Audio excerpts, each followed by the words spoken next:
How did you become a part of Shrem Life? Oh, we from Tupelo, Mississippi, you know what I'm saying? We all come from the same area, you know what I'm saying? And Tupelo so small, if you making noise in Tupelo, everybody that making noise gonna know about each other, you know what I'm saying? So Jimmy and Sway, they always been doing their little music thing or whatever.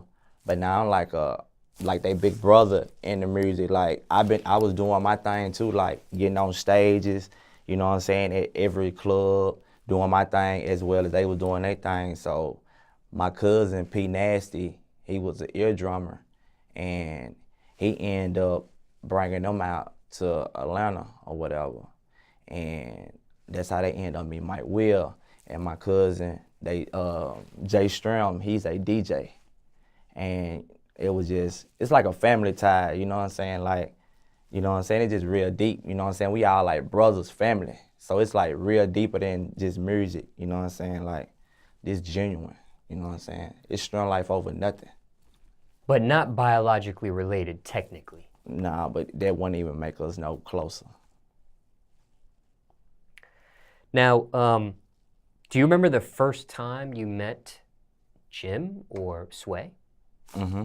Can you take us back to that moment, paint that picture We for us? was the first time I already knew them like from their dad or whatever. But like the first, like when I used to come to their house when they was little, they always used to be in the back room and record.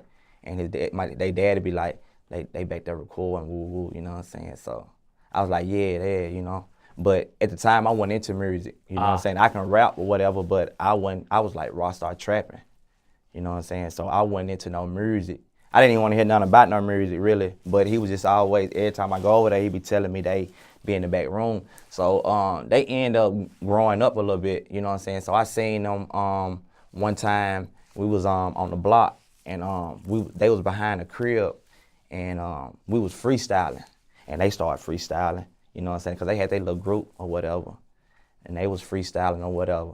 And then after that, it was just like, we just linked up, you know what I'm saying? So I started going to their crib. They started like coming to where I was at. And then like one time I went to their crib, they was like always telling me, P Nasty, send us some beats, P Nasty, send us some beats or whatever. And I had really like forgot about P Nasty, cause P Nasty, like that's my first cousin, but he had moved from Tupelo when I was like 12 years old. So I didn't like, and we weren't even calling him P Nasty, we was calling him by his real name. So I didn't know who they was talking about, but I just know they had some fire beats and they was just going hard. Their energy was just hard, you know what I'm saying? So I was just like, dang, you know what I'm saying? So we just end up linking up and making history. what's it like working with them, Jim and Sway? Crazy. Like, ain't no telling what kind of sound you gonna get out of them or yourself. Cause you know what I'm saying? Like being around them, like it's gonna open up a whole nother level. Like just say for instance, if you on one topic in the music, but now you end up getting around Sway or Jimmy. Like, you know, they on party music and they like turn up, you know what I'm saying? They like whatever kind of music really. And you gonna just like be so creative with what they, because you hear them, you gonna hear like, dang, they so creative. And like how they say this and how they say that, you know what I'm saying though. So it's gonna just put you on like, you gotta get right with them. Like you gotta get on their level, you gotta get suited up with them. And just be yourself at the same time. And that's what they like. They like that I'm so country and I don't care, you know what I'm saying? Like when I get on the track, I don't care what I might say, you know what I'm saying? It gonna be for real. Like when I say I hit up on a mama couch, insert a luma or phantom mouth. I had a beard from Florida. The first time I met her, she let me set her out. You know what I'm saying? It's like, who gonna say something like that? You know what I'm saying? That's just like being myself, telling my story. And that's why they like Real 3 times. Are they tough to work with? Nope, not at all. Like, you want to get some work done with them. What do you enjoy the most, either working with them or being around them? What's one characteristic or attribute you really enjoy? I just like before the music and anything, we a family. So I just like when we all get together and just like kick it. You know what I'm saying? Cause like we all came from the bottom. You gotta look at it. We all really came from nothing, and not all of us having some, and we can just like go over here and do this, go over there and do that, go over here with the same people that you was just seeing didn't have nothing. That's like precious. You know what I'm saying? Like, I wouldn't trade that moment for nothing. Now, on the opposite end of the spectrum, is there a pet peeve you have when you work with them? You know, just be myself, really. Like if I even try something like off the wall, like just say for instance, if I'm just trying something, Slim would be like, Riff, man, you gotta be ratchet. And then Jay Sremmurd would be like when we be freestyling, he'd be like, just keep going in. Just keep going in. You gotta be ratchet. You gotta be country. You know what I'm saying? So I just be myself. You did mention you guys came from nothing, right? Are you surprised at their success or the level of success they've earned or garnered at this point? Does it surprise you? It don't surprise me because, like, they deserve it.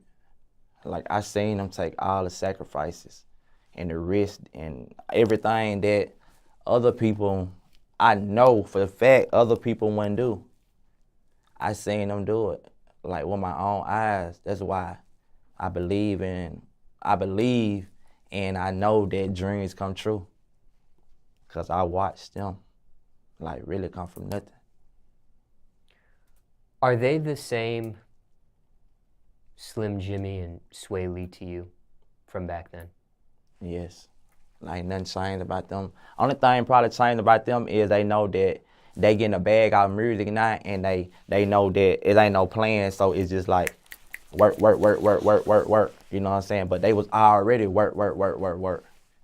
You know what I'm saying? So, but once you get your first check off, something you love to do, it's like, man, I'm finna explode. Biggest advice or most important thing you learned being around them? Keep going hard.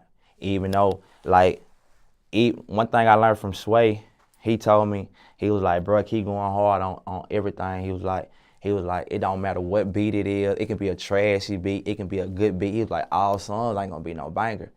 He was like, but just keep cooking up in the vault. Keep cooking up, because you never know.